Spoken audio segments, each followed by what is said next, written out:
Okay, let's get started. Now we are discuss about the Poetics by Aristotle, part 15.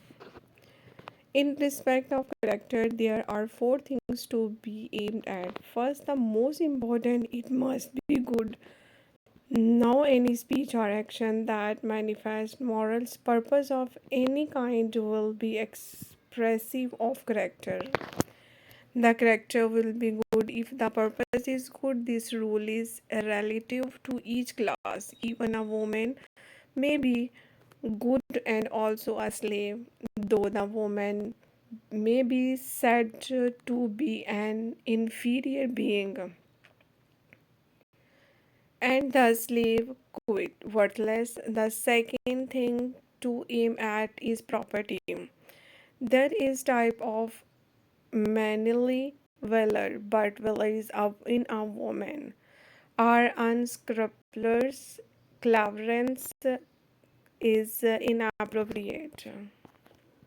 Thirdly, character must be true to life, for this is distinct things from goodness and property. Such here described, the fourth point is consistency, for though the subject of the imitation who suggests the type be inconsistent, still the must be consistently inconsistent.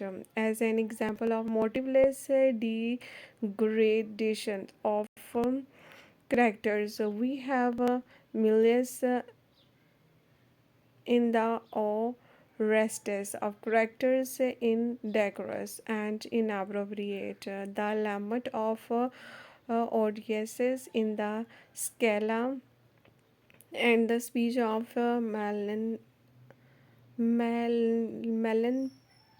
Melanpe of inconsistency. The Iphigenia of Alec for Iphigenia, the suppliant in no way resemble her later self. Iphigenia. As in the structure of the plot, so too in the portraiture of character, the poet should always aim either at the necessary or the probable. Thus, a person of a given character should speak or act in a given way. By the rule, either of necessity or of probability, just as this event should follow that by necessary or probable sequence. It's therefore evident that the unraveling of the plot, no less than the complications, must arise out of the plot itself.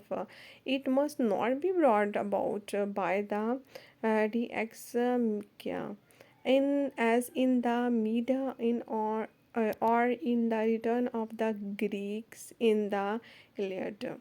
The these acts mean should be employed only for event external to the drama.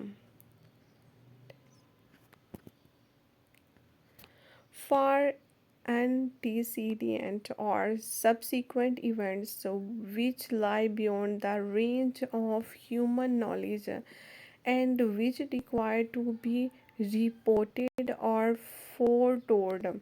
For to the God, gods we ascribe the power of seeing all things within the action. There must be nothing irrational. If the irrational cannot be excluded, it should be outside the scope of the tragedy. Such is the irrational element in the Oedipus of Sophocles.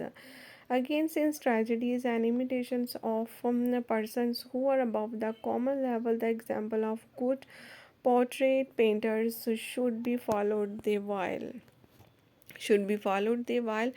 reproducing the distinctive form of the original, make a likeness which is true to life and yet more beautiful. So to the poet, in representing men who are ir- irascible or indolent or have another defects, of characters should preserve the type and yet ennoble it.